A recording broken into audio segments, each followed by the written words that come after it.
नमस्कार, आदाब, सत श्री अकाल, वेलकम, सुस्वागतम सभी लोगों का। मैं अभिषेक सुमन इस सेशन में आपका बहुत-बहुत स्वागत करता हूं और जैसा कि आप जानते हैं कि एसएससी 2025 की परीक्षाओं के लिए हम यहां पर प्रैक्टिस सीरीज चला रहे हैं जिसमें हम क्वेश्चंस की प्रैक्टिस कर रहे हैं। तो आइए मैं एक बार फिर से आप लोगों के सामने मौजूद हूं, आपके लिए लेकर इतिहास के कुछ और महत्वपूर्ण सवाल जो कि एसएससी की विभिन्न परीक्षाओं में पूछे गए हैं।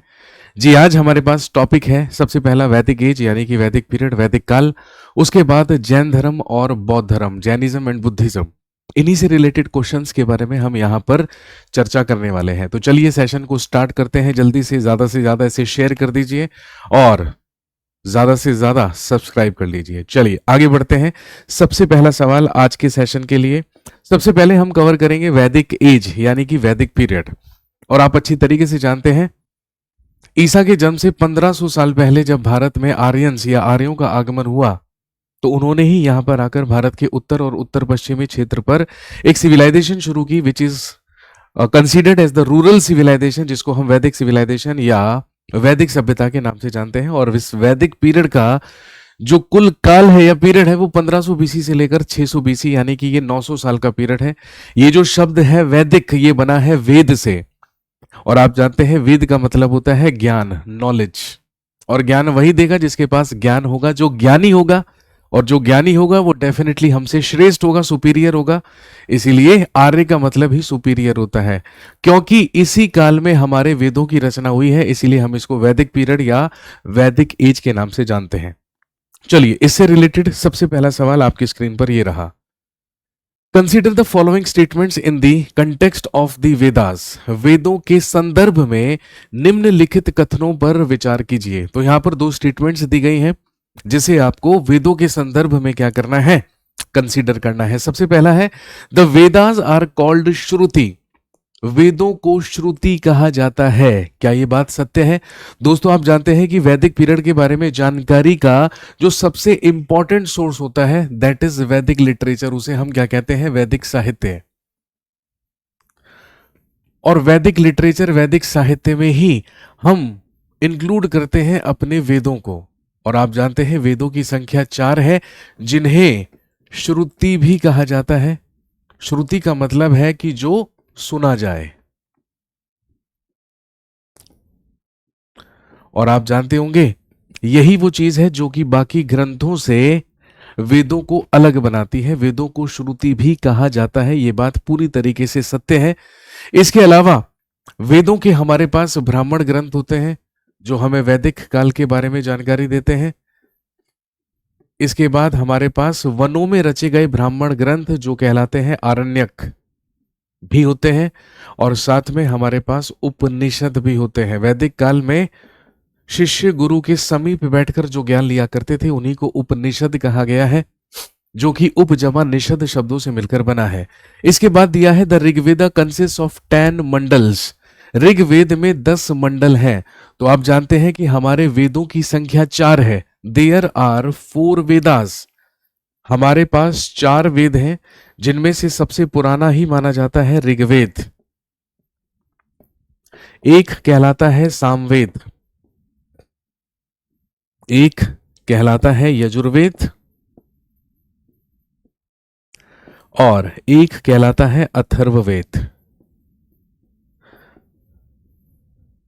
यहां पर पूछा गया है कि ऋग्वेद में 10 मंडल हैं। सबसे पहली चीज ध्यान रखेंगे, ऋग्वेद हमारे सभी वेदों में प्राचीनतम है या ओल्डेस्ट है, ये सबसे पुराना वेद माना जाता है। और इसमें 10 मंडल तो है ही, साथ में 1028 सूक्त यानी कि प्रार्थनाएं, प्रेयर्स और लगभग 10,600 मंत्रों का संकलन किसमें किया गया है? ऋग्वेद में किया गया है, जिन्हें ऋचाएं भी कहा जाता है। जिन मंत्रों को, जिन श्लोकों को ऋचाएं भी कहते हैं। तो कहने का मतलब है ऋग्वेद में है 10 मंडल। ऋग्वेद के 10 मंडलों की रचना अलग अलग समय पर अलग अलग ऋषियों के द्वारा अलग अलग स्थान पर की गई, लेकिन बाद में वेद व्यास के द्वारा इसके सारे के सारे मंडलों को संकलित करके उन्हें रूप दिया गया ऋग्वेद का। 2 से 7 मंडल सबसे पुराने माने जाते हैं और पहला और 10वां मंडल सबसे नवीनतम माना जाता है, न्यूएस्ट माना जाता है। इसके अलावा इसमें 1028 सूक्त हैं जिन्हें कहा जाता है हाइम्स और लगभग 10,000 600 मंत्रों का संकलन ऋग्वेद में किया गया है, जिसमें विभिन्न देवताओं की स्तुतियों से संबंधित मंत्रों का संकलन किया जाता है। तो कहने का मतलब पहला स्टेटमेंट भी ठीक है, दूसरा स्टेटमेंट भी ठीक है।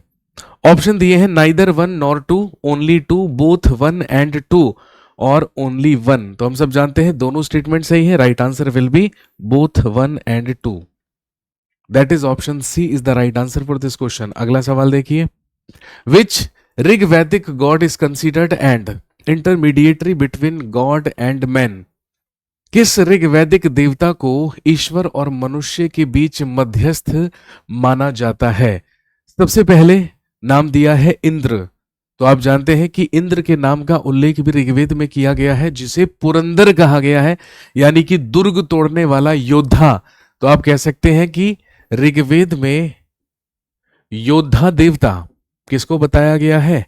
इंद्र को बताया गया है। इसके बाद है अग्नि, और आप जानते हैं जो कहलाता है आग का देवता। इसके बाद है वरुण, यानी कि वायु का देवता। इसके बाद यम, तो आप जानते हैं यमलोक मृत्यु का देवता।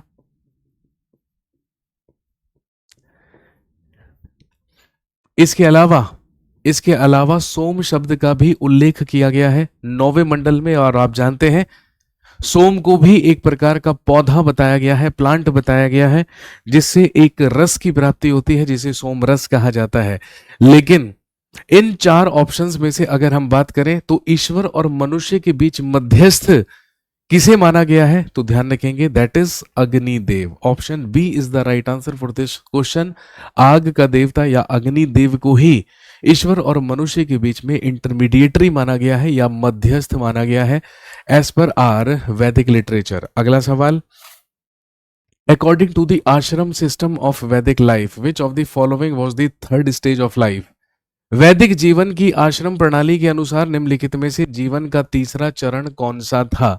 तो दोस्तों आप अच्छी तरीके से जानते हैं कि वैदिक लिटरेचर के अनुसार मनुष्य के जीवन के 4 आश्रमों का उल्लेख किया गया है। मनुष्य के जीवन में 4 आश्रम है, जिसमें सबसे पहला कहलाता है ब्रह्मचर्य। ब्रह्मचर्य का मतलब 0 से लेके 25 वर्ष की आयु तक का जो पीरियड है उसे ब्रह्मचर्य आश्रम कहा जाता है। ये वो लाइफ की स्टेज है, ये वो लाइफ का समय है जिसमें मनुष्य एक विद्यार्थी होता है, उसका मुख्य कार्य ज्ञान अर्जन करना होता है और अपना करियर आप कह सकते हैं कि सेट करना होता है। इसके बाद आ जाता है गृहस्थ आश्रम,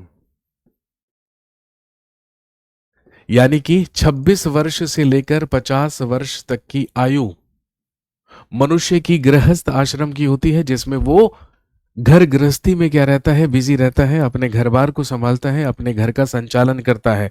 इसके बाद वैदिक काल के अनुसार अगला होता है वानप्रस्थ आश्रम, जो कि 51 से लेकर 75 वर्ष की आयु तक का आश्रम माना जाता है, जिसमें एक व्यक्ति के द्वारा सेवानिवृत्त जीवन व्यतीत किया जाता है, जिसमें वो सारे के सारे घर के कामों से और सारी की सारी जिम्मेदारियों से क्या हो जाता है, मुक्त हो जाता है। और फिर लास्ट में आता है संन्यास आश्रम, जिसमें व्यक्ति मृत्यु और मोक्ष की प्राप्ति के लिए कामना करता है, दैट इज नोन एज संन्यास आश्रम। इन 4 आश्रम का उल्लेख आश्रम व्यवस्था में वैदिक युग में या वैदिक काल में किया गया है। यहां पर पूछा गया है आश्रम प्रणाली के अनुसार इनमें से तीसरा चरण थर्ड स्टेज कौन सी है? तो लीजिए भाई, option D is the right answer, that is vanaprastha ashram. Clear हो गई बात? अगला सवाल देखिए, the Vedangas are Hindu auxiliary disciplines that originated in ancient times and are linked to the study of Vedas. These are dash in number. Vedang Hindu धर्म के सहायक विषय है। आप जानते होंगे वेदों की सहायक विद्याओं को ही क्या कहा गया है? वेदांग कहा गया है, जिनकी उत्पत्ति प्राचीन काल में हुई थी और वे वेदों के अध्ययन से जुड़े हुए हैं।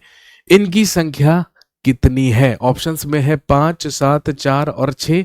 तो हम सब जानते हैं वेदांगों की संख्या कितनी होती है? 6। वेदांगों की संख्या 6 होती है।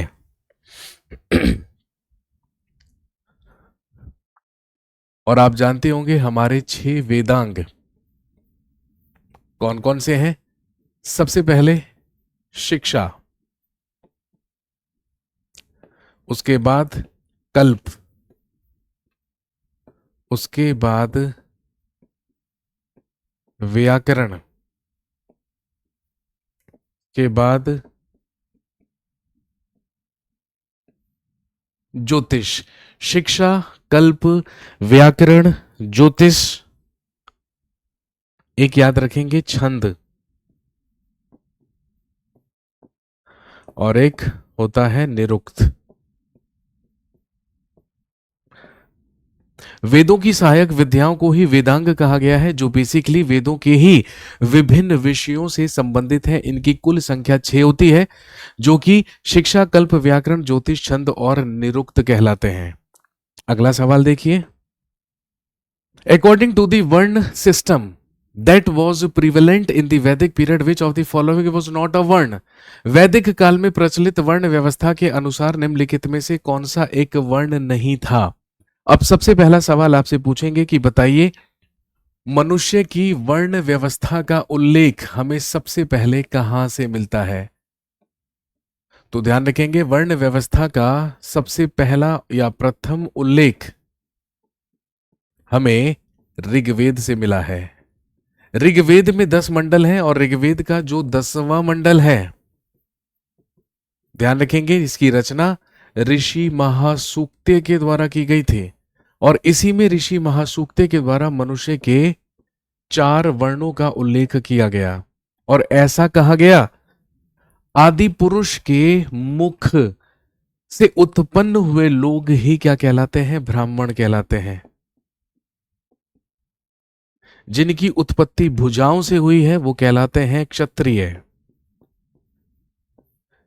जिनकी उत्पत्ति उदर से हुई है वो कहलाते हैं वैश्य, और जिनकी उत्पत्ति चरणों से हुई है वो कहलाते हैं शूद्र। ब्राह्मण, क्षत्रिय, वैश्य, शूद्र, इन 4 वर्णों का उल्लेख ऋग्वेद के 10वें मंडल में ऋषि महासूक्त्य के द्वारा किया गया है।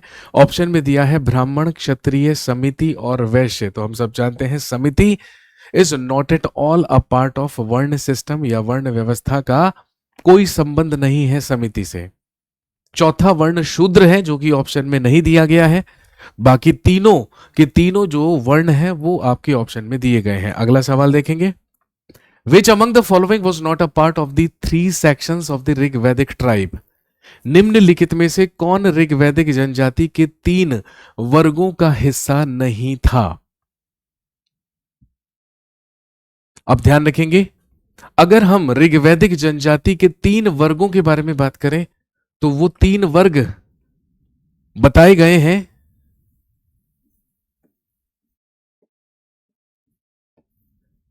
सबसे पहले पुरोहित, जिनका कार्य था धार्मिक कार्य करना,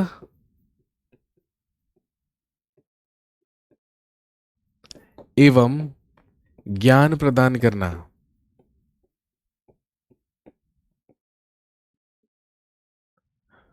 उसके बाद आते थे वॉरियर्स, यानी कि योद्धा, जिनका कार्य हुआ करता था जनता की रक्षा करना।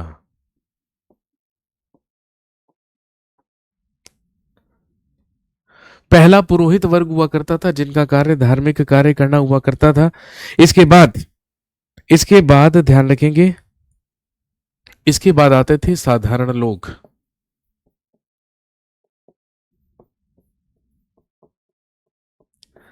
जिसके अंतर्गत किसान भी हुआ करते थे, कारीगर भी हुआ करते थे, जनता भी हुआ करती थी आदि। तो कहने का मतलब है ऋग्वैदिक जनजाति के 3 वर्गों में से यहां पर 3 वर्ग दिए गए हैं और 3 वर्गों का ही उल्लेख किया गया है, जिसमें पुरोहित भी हैं, आम जनता भी है, योद्धा भी है, लेकिन नहीं है क्राफ्ट्समैन यानी कि शिल्पीकार। Right answer for this question is option one, that is shilpi. अगला सवाल, a large number of words are derived from the word go meaning cow. A wealthy person was known as dash in Vedic times. दोस्तों आप जानते होंगे वैदिक काल में सबसे ज्यादा बहुमूल्य और सबसे ज्यादा महत्वपूर्ण पशु गाय मानी जाती थी, और ये जो गो शब्द है इसका अर्थ ही किससे है? गाय से। और ध्यान रखेंगे वैदिक पीरियड में जो धनी व्यक्ति हुआ करते थे, जो रिच पर्सन्स हुआ करते थे, उन्हें गोमत कहा जाता था।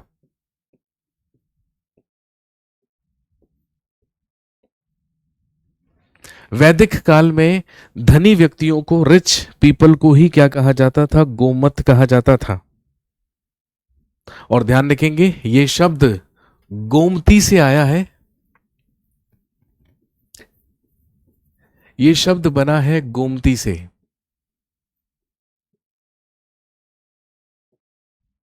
वैदिक काल में गोमत शब्द गोमती से बना है, और ध्यान रखेंगे गोमती का मतलब ही यहां पर क्या है? इसका मतलब ही है गायों को रखना।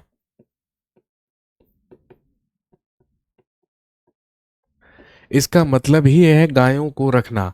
इसके बाद अगला ऑप्शन में दिया गया है गोत्र।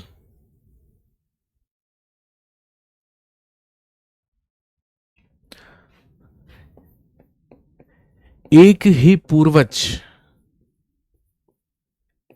के वंशज जो होते हैं वो एक ही गोत्र के कहलाते हैं, ये आप अच्छी तरीके से जानते हैं। इसके बाद दिया गया है गवाक्ष, और ध्यान रखेंगे यहां पर गवाक्ष, और एक दिया गया है गवेषणा।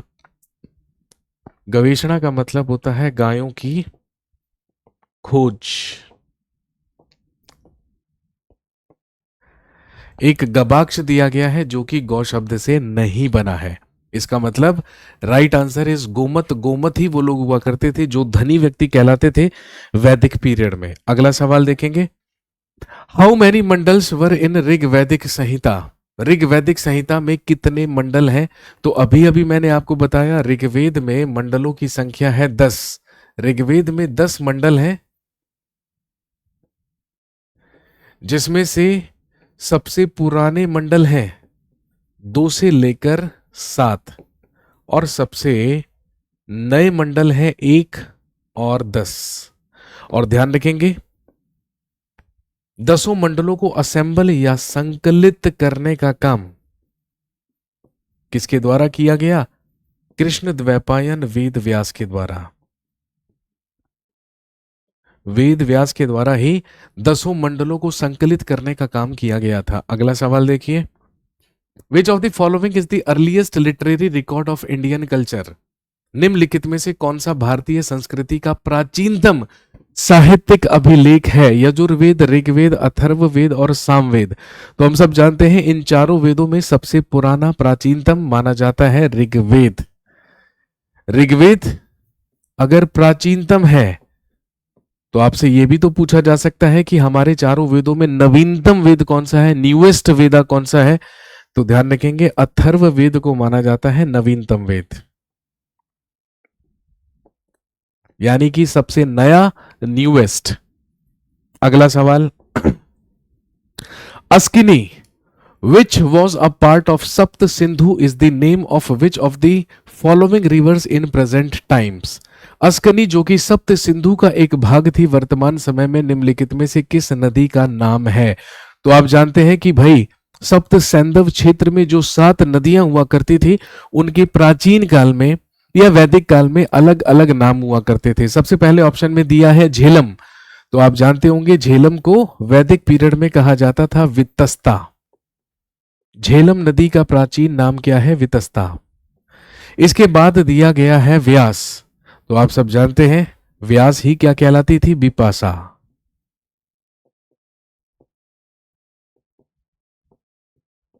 इसके बाद दिया गया है चेनाब। चेनाब को ही क्या कहा जाता था? अस्किनी। यही पूछा गया है क्वेश्चन में कि वैदिक काल में अस्किनी किस नदी को कहा जाता था? Right answer is Chenab.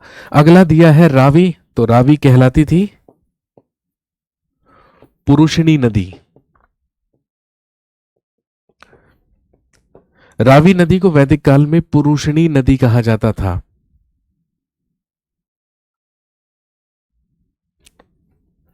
इसके अलावा आप जानते हैं सतलुज नदी को शतुद्री कहा जाता था, घग्गर नदी को सरस्वती नदी कहा जाता था और एक सिंधु नदी हुआ करती थी। ये 7 नदियों के क्षेत्र को ही सप्त सिंधु या सप्त सैंधव क्षेत्र कहा जाता था।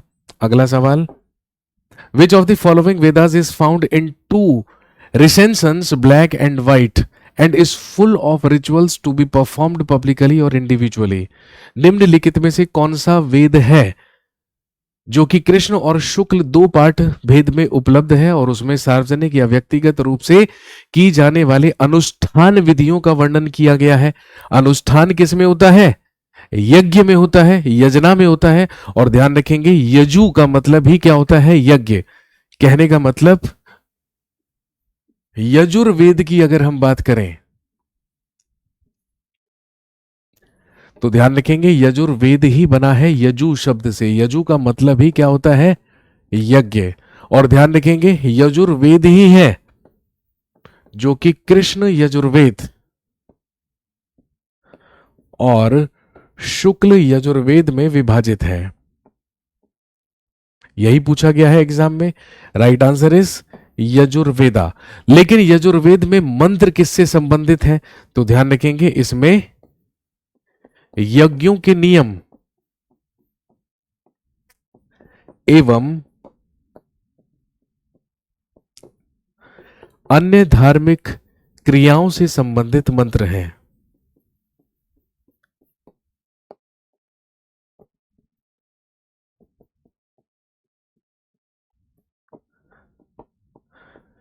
इसमें यज्ञों के नियम एवं अन्य धार्मिक क्रियाओं से संबंधित मंत्र हैं। और ध्यान रखेंगे एकमात्र वेद है जिसमें गद्य एवं पद्य दोनों हैं, जो कि स्टैंजास और पोएट्री दोनों फॉर्म में है। तो राइट आंसर होगा यजुर्वेद, क्योंकि ऋग्वेद में तो विभिन्न देवताओं की स्तुति से संबंधित मंत्र हैं। अथर्ववेद में काला जादू, वशीकरण, जादू टोना, प्रेतात्माओं से निवारण से संबंधित मंत्र है। यजुर्वेद में धार्मिक क्रियाओं और यज्ञों के नियम से संबंधित मंत्र हैं। और सामवेद में ऋग्वेद के वो मंत्र हैं जिनका गायन किया जाता है, यानी कि जो कि सूर्य देव की स्तुति से संबंधित मंत्र है। अगला सवाल, in which of the following Vedas was Dasha Rajan war the war of 10 kings mentioned? निम्नलिखित में से किस वेद में 10 राज्य युद्ध या 10 राजाओं के युद्ध का उल्लेख हुआ है? ये ऋग्वेद में हुआ है। और ध्यान रखेंगे भरत जन के राजा सुदास, भरत जन के राजा सुदास और 10 राजाओं के बीच एक युद्ध लड़ा गया था जिसे क्या कहा जाता है?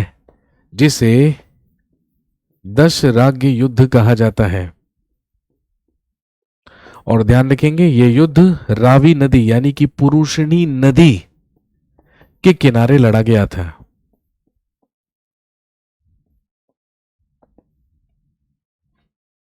राजा सुदास ने इन 10 राजाओं को इस युद्ध में पराजित किया था, जिसका उल्लेख हमें ऋग्वेद से मिलता है। अगला सवाल देखिए, द मेन और chief social unit of the Aryan was? आर्यों की मुख्य या प्रमुख सामाजिक इकाई क्या हुआ करती थी? सबसे पहले दिया है राजन। तो आप जानते हैं राजन किसे कहा जाता था? शासक या प्रमुख को कहा जाता था। उसके बाद होता है परिषद, जो कि एक प्रकार की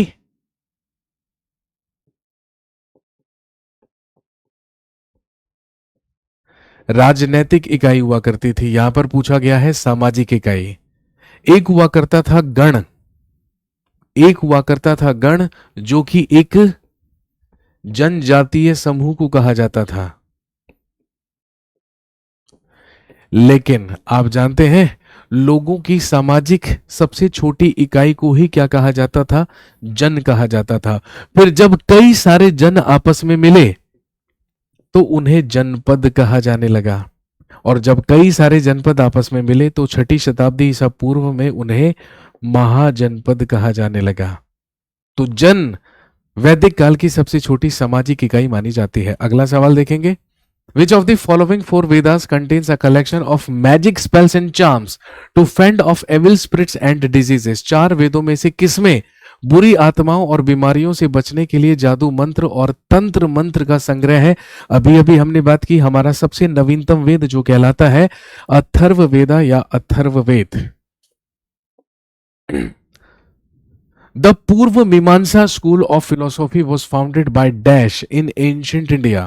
पूर्व मीमांसा स्कूल ऑफ फिलोसॉफी की स्थापना प्राचीन भारत में डैश के द्वारा की गई थी। क्या ये व्यास के द्वारा स्थापित थी, ये कपिल के द्वारा स्थापित थी, पतंजलि के द्वारा स्थापित थी? पतंजलि योग गुरु कहलाते हैं।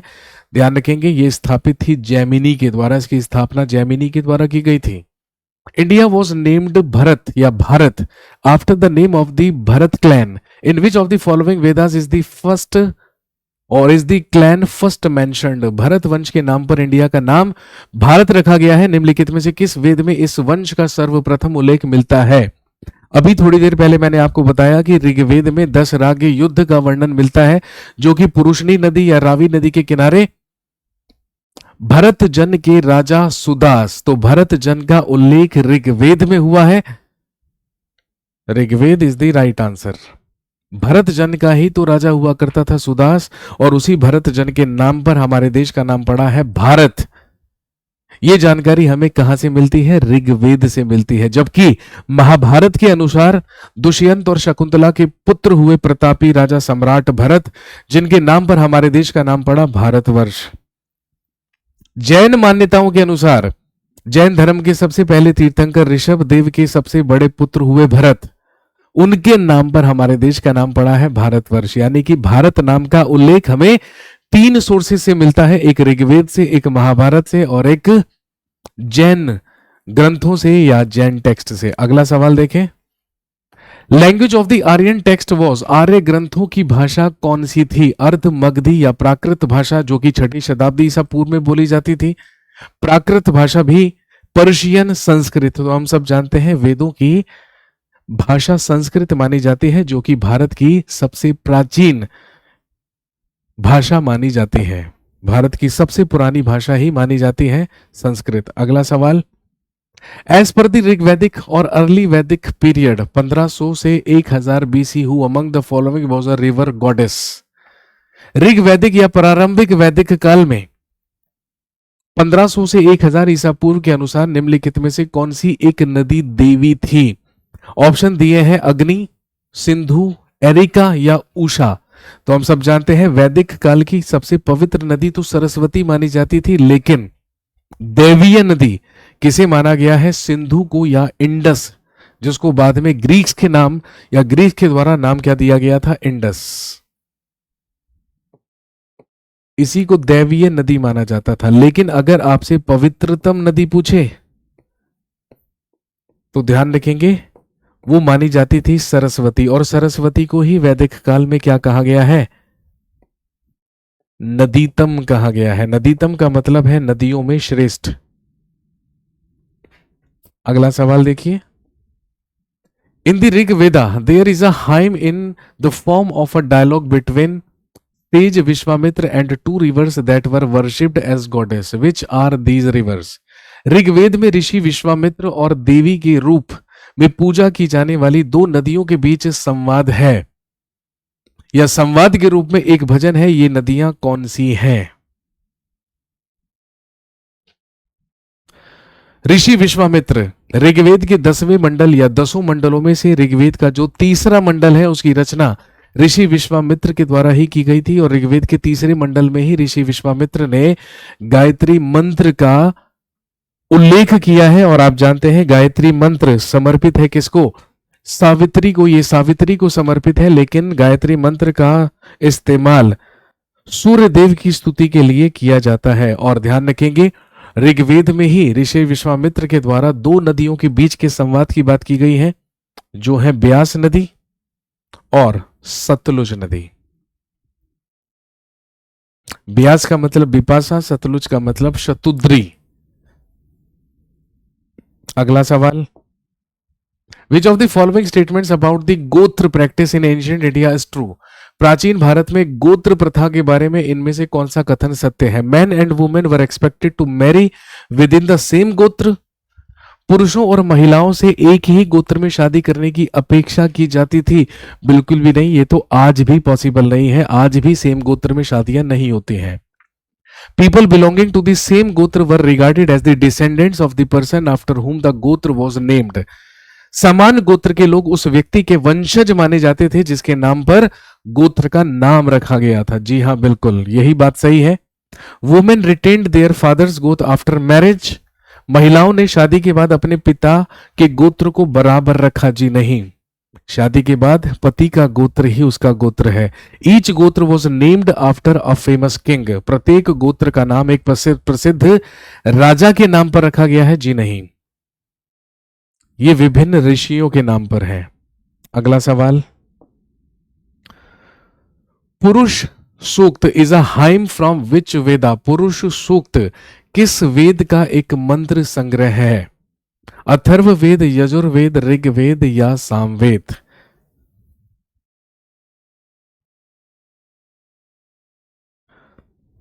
तो आप सब जानते हैं ऋग्वेद में ही विभिन्न सूक्तों का उल्लेख किया गया है।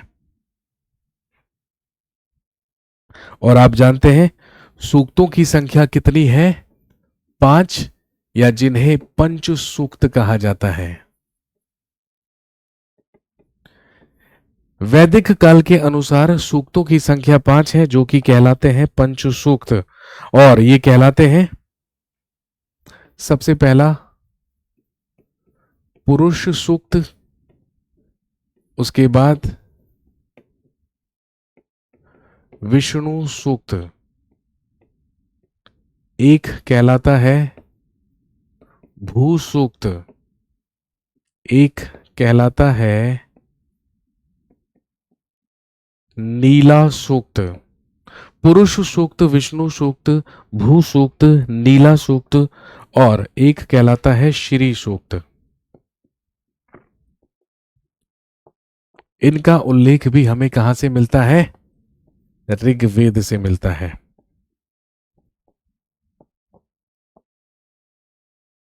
ये थे वो कुछ महत्वपूर्ण सवाल जो कि वैदिक पीरियड या वैदिक काल से एग्जाम्स में पूछे गए हैं। इसके बाद देखते हैं जैनिज्म या जैन धर्म से related questions. With reference to Ajivikas consider the following statements. आजीविकों के संदर्भ में निम्नलिखित कथनों पर विचार कीजिए। Makkhali Goshala was the prominent teacher of this sect. Makkhali Goshala इस संप्रदाय के प्रमुख शिक्षक थे। क्या थे? जी हाँ, बिल्कुल, क्योंकि आजीवक संप्रदाय धर्म की स्थापना ही मखली गोशाल ने की थी।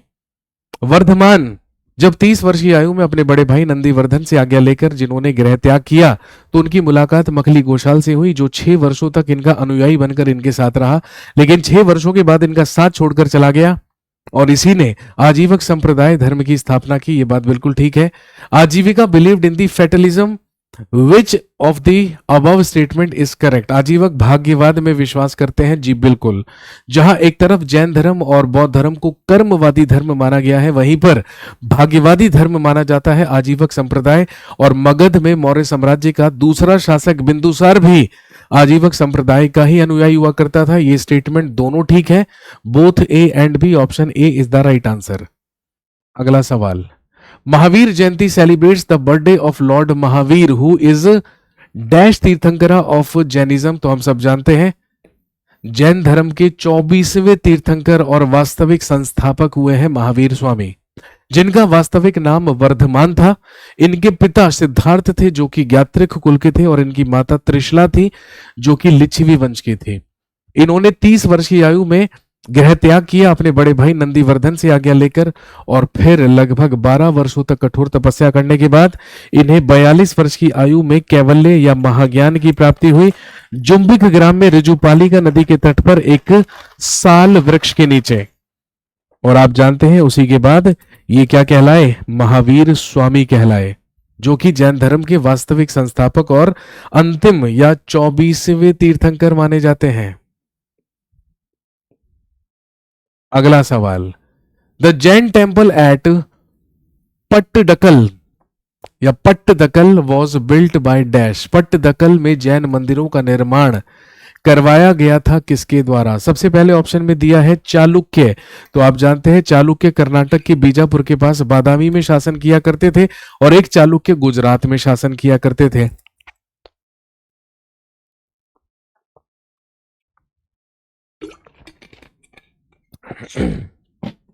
अगला दिया है चोल, जो कि वर्तमान के तमिलनाडु में शासन किया करते थे। राष्ट्रकूट, जो कि दक्कन में शासन किया करते थे। राष्ट्रकूटों के ही द्वारा पट्टदकल के जैन मंदिरों का निर्माण करवाया गया था। Name the holy city recognised as the birth place of the first and the fourth Jain tirthankara. उस पवित्र शहर का नाम बताइए जिसमें प्रथम और चतुर्थ जैन तीर्थंकरों का जन्म माना जाता है। अब आप जानते हैं जैन धर्म के सबसे पहले तीर्थंकर ऋषभ देव हुए हैं और ऋषभ देव का जन्म तो अयोध्या नगरी में हुआ था भाई। ऋषभ देव का जन्म हुआ था अयोध्या में, तो ध्यान रखेंगे पहले तीर्थंकर हुए हैं ऋषभ देव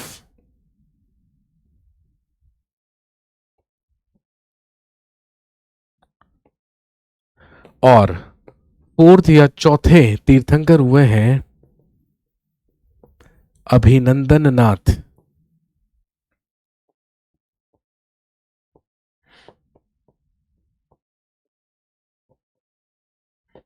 दोनों की ही जन्मस्थली मानी जाती है Ayodhya.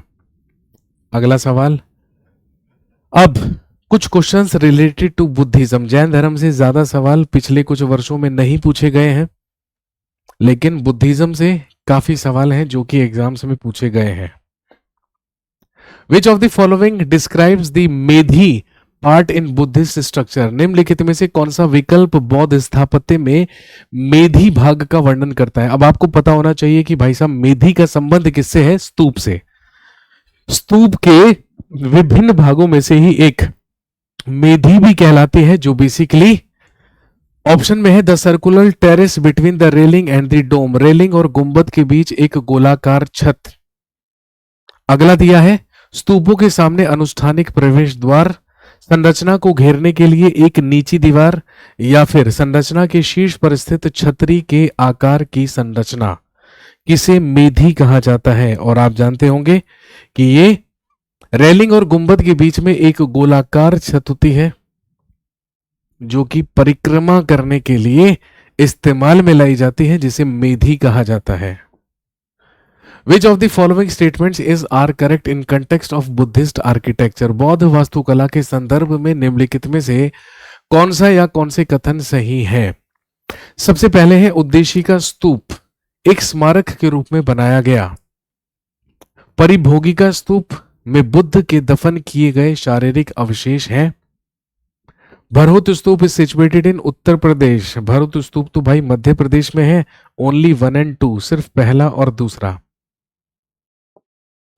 During which of the following rules did Buddhism get split into two schools, Hinyan and Mahayana, in the fourth Buddhist Council? तो आप जानते हैं फोर्थ बुद्धिस्ट काउंसिल की अगर हम बात करें, चौथी बौद्ध महासंगीति की अगर हम बात करें, तो इसका आयोजन 1st सेंचुरी में करवाया गया था। Place was Kundalvan Kashmir. इसका आयोजन कश्मीर के कुंडलवन में करवाया गया। इसका आयोजन करवाने वाला शासक था कनिष्क, जिसे सेकंड अशोका कहा जाता है। और कनिष्क किस वंश का राजा था? तो हम सब जानते हैं कुषाण वंश का राजा, और सबसे ही पहले ऑप्शन में दिया है कुषाण। और ध्यान रखेंगे इसकी अध्यक्षता वसुमित्र और अश्वघोष के द्वारा की गई थी। इसी बौद्ध महासंगीति में Buddhism was divided into two communities. बौद्ध धर्म दो समुदायों में विभाजित हुआ। एक कहलाए हीनयान बुद्धिस्ट, जो कि मूर्ति पूजा में विश्वास नहीं करते हैं, और एक कहलाए महायान बुद्धिस्ट, जो कि बुद्ध की मानव रूप में मूर्ति बनाकर उसे पूजते हैं। और भारत के इतिहास में मानव रूप में बनाकर पूजे जाने वाली सबसे पहली मूर्ति गौतम बुद्ध की ही मानी जाती है। अगला सवाल, The Shailendra kings who had close contacts with the Indian rulers were followers of the which of the following religions? अब सबसे पहले पता होना चाहिए कि ये शैलेंद्र किंग्स या शैलेंद्र राजा कहां शासन किया करते थे। ये इंडोनेशिया में शासन किया करते थे। और ध्यान रखेंगे इंडोनेशिया के ही जावा नामक स्थान पर इन्होंने बोरोबदूर स्तूप का निर्माण करवाया था? और अगर शैलेंद्र राजाओं के द्वारा बनवाया जा रहा है बोरोबदूर स्तूप, जो कि कहां पर है? जावा, इंडोनेशिया में।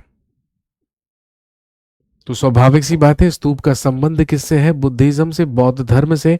तो शैलेंद्र राजाओं का संबंध भी किससे होगा? बुद्धिज्म से। Option A is the right answer for this question.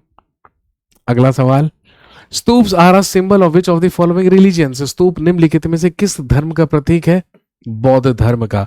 Basically बौद्ध भिक्षुकों के शरीर के अवशेषों पर, यानी कि राख और अस्थियों पर बनवाई जाने वाली पवित्र इमारतों को ही स्तूप कहा जाता है। Next, the tall sculptures on the Bharhut stupa are the depictions of dash? Bharhut stupa पर ऊंची मूर्तियां डैश के चित्रण है? महावीर? जी नहीं। स्तूप है, बौद्ध धर्म से संबंधित होगा। यक्ष और यक्षिनी बुद्ध या बोधिसत्व? तो ध्यान रखेंगे वो यक्ष और यक्षिनी को प्रेजेंट करते हैं या दर्शाते हैं। The location of Dhamek stupa is? Dhamek stupa कहां पर है?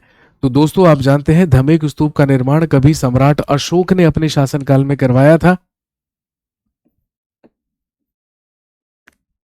सम्राट अशोक, जिसने कलिंग युद्ध के बाद बौद्ध धर्म अपनाया और अपने शासनकाल में भारत के दो स्तूपों का निर्माण करवाया। एक सांची स्तूप, और आप जानते हैं ये कहां पर है? मध्य प्रदेश में। और एक इसी के द्वारा बनवाया गया धमेक स्तूप उस स्थान पर जहां पर गौतम बुद्ध ने अपना सबसे पहला उपदेश दिया था। और गौतम बुद्ध ने अपना पहला उपदेश कहां पर दिया था? सारनाथ में, जो कि उत्तर प्रदेश में वाराणसी के समीप है। यहीं पर है धमेक स्तूप। अगला question, which of the following Indo Greek kings was mentioned in the Buddhist text Milinda Panho as Milinda? निम्नलिखित में से किस भारतीय यूनानी सम्राट का उल्लेख बौद्ध धर्म मिलिंद पन्हो में मिलिंद के रूप में किया गया है? तो आप जानते हैं ये एक इंडो ग्रीक रूलर था, हिंद यूनानी शासक, और हिंद यूनानियों का ग्रेटेस्ट रूलर या महानतम शासक माना जाता है Menander.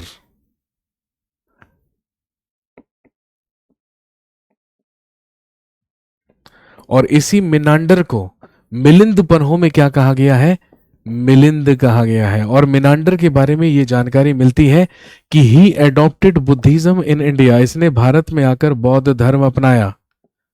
And he got Buddhist teachings, and he got Buddhist teachings from a Buddhist monk Nagasena.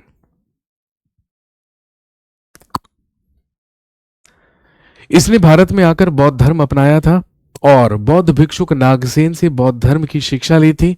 इसी को मिलिंद पन्हो में मिलिंद कहा गया है। Select the incorrect statement from among the following. निम्नलिखित में से गलत कथन का चयन करें। Sanchi stupa situated in Madhya Pradesh? बिल्कुल सही। Bavikonda stupa is situated in Andhra Pradesh. Dhamek stupa is situated in Uttar Pradesh. आपको ढूंढना है गलत, धमेक स्तूप उत्तर प्रदेश में है। और Piprahwa stupa is situated in Sikkim. Piprahwa stupa is situated in Sikkim.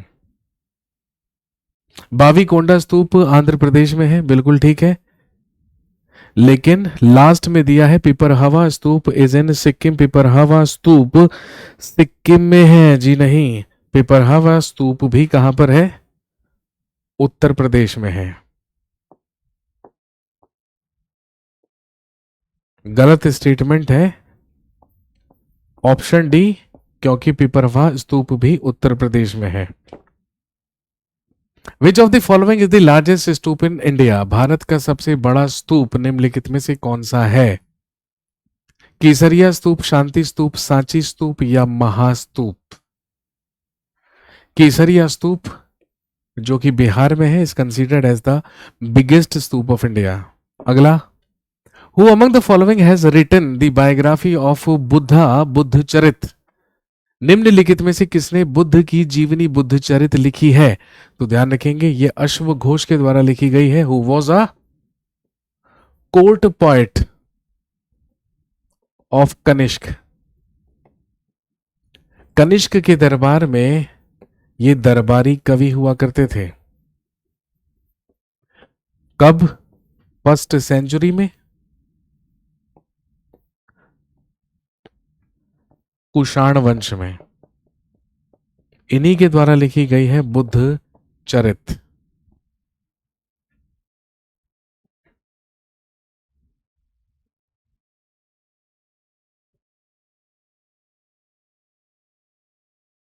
Next, which is the oldest stupa of Buddhist period? बौद्ध काल का सबसे पुराना स्तूप कौन सा है? धमेक स्तूप, महाबोधि स्तूप, केसरिया स्तूप। मध्य प्रदेश का सांची स्तूप ही सबसे प्राचीनतम माना जाता है। Dash was the first women to be ordained as a bhikshuni in Buddhism. Dash बौद्ध धर्म में भिक्षुणी बनने वाली प्रथम महिला थी। तो आप जानते हैं महाप्रजापति गौतमी, जो कि बुद्ध की मौसी हुआ करती थी, यही कहलाई गौतम बुद्ध की प्रथम महिला शिष्य। आपको याद होगा गौतम बुद्ध के जन्म के 7वें दिन ही इनकी माता महामाया की मृत्यु हो गई और इनका लालन पालन इनकी मौसी प्रजापति गौतमी के ही द्वारा किया गया था, जो आगे चलकर इनकी प्रथम महिला शिष्य भी बनी। अगला सवाल, with reference to Buddhist architecture what does chaitya mean? बौद्ध वास्तुकला के संदर्भ में चैत्य का अर्थ क्या है? तो ध्यान रखेंगे बौद्ध धर्म में प्रार्थना कक्ष या a place to worship in Buddhism is known as chaitya. एक होते हैं चैत्य जो कि पूजा स्थल होते हैं, एक होते हैं विहार जो कि बौद्ध भिक्षुकों के होते हैं निवास स्थल।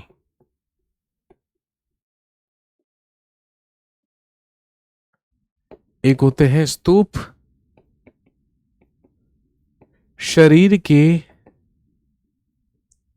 अवशेषों पर बनी इमारत,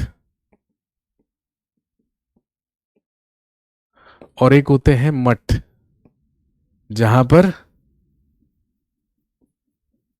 बौद्ध शिक्षा दी जाती है। तो यहां पर चैत्य का मतलब प्रेयर हॉल या प्रार्थना कक्ष से है। अगला, the rules made for the Buddhist sangha were written down in a book called dash. संघ में रहने वाले बौद्ध भिक्षुकों के लिए बनाए गए नियम डैश नामक ग्रंथ में मिलते हैं। याद कीजिए, फर्स्ट बुद्धिस्ट काउंसिल, प्रथम बौद्ध महासंगीति, जिस वर्ष गौतम बुद्ध की मृत्यु हुई यानी कि 483 ईसा पूर्व में, उसी समय इसका आयोजन राजगृह में करवाया गया। इसकी अध्यक्षता महाकश्यप के द्वारा की गई थी। इसका आयोजन करवाया था अजातशत्रु ने। अजातशत्रु जो कि हर्यक वंश का राजा हुआ करता था, और आप जानते हैं इसी के शासनकाल में बौद्ध धर्म में 2 पिटक जोड़े गए थे। एक कहलाता था सुत्त पिटक, जिसमें थी बुद्ध की शिक्षाएं, तो सुत्त पिटक आंसर नहीं होगा। एक कहलाता था विनय पिटक, जिसमें लिखे गए थे बौद्ध संघ के नियम,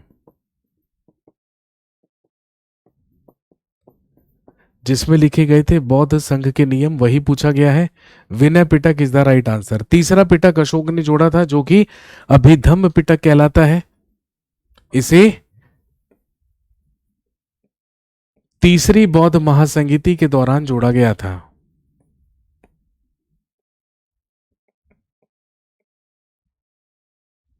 जिसको अशोक के द्वारा आयोजित करवाया गया था। और मिलिंद पन्हो आप सब जानते हैं हमें जानकारी देती है मिनांडर के बारे में और उसके बौद्ध दीक्षा ग्रहण करने के बारे में। अगला सवाल, in Buddhist architecture which among the following are meditation cells and living quarters of the monks. बौद्ध वास्तुकला में निम्नलिखित में से कौन सा एक ध्यान कक्ष और भिक्षुकों के रहने का स्थान, अभी थोड़ी देर पहले बताया विहार। बौद्ध भिक्षुकों के निवास स्थल को विहार कहा जाता था। Buddha meditated for days and and under a peepal tree at dash where he attend enlightenment. Buddha ने डैश में एक पीपल के पेड़ के नीचे कई दिनों तक तपस्या की जहां उन्हें महाज्ञान की प्राप्ति हुई। हम सब जानते हैं बिहार के बोध गया नामक स्थान पर ही इनका एनलाइटमेंट हुआ था, निरंजना नदी के तट पर।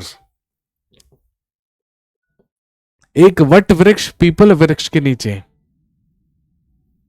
अगला सवाल, what was the pedestrian path for devotees to wave in homage to stupa called in Buddhist architecture। बौद्ध वास्तुकला में स्तूप को श्रद्धांजलि अर्पित करने के लिए भक्तों के लिए पैदल मार्ग क्या कहलाता है? मैंने अभी बताया था पैदल मार्ग मेधी कहलाता है। पैदल मार्ग को ही क्या कहा जाता है? मेधी कहा जाता है। तोरण प्रवेश द्वार की दीवार को क्या कहा जाता है? तोरण कहा जाता है। अंडा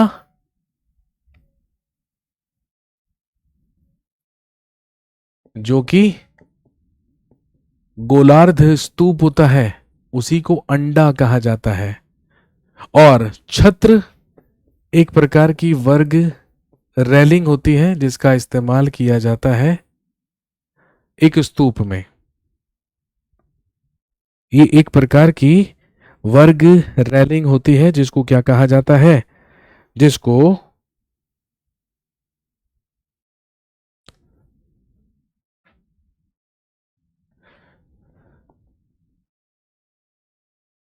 ये एक प्रकार का केंद्रीय स्तंभ होता है। मेधी पैदल मार्ग, प्रवेश द्वार की दीवार सजी हुई तोरण कहलाती है, गोलार्ध स्तूप अंडा कहलाता है, छत्र उसका एक केंद्रीय स्तंभ कहलाता है, और साथ में एक चीज और होती है जिसको हम हर्मिका कहते हैं। हर्मिका होती है एक वर्ग रेलिंग।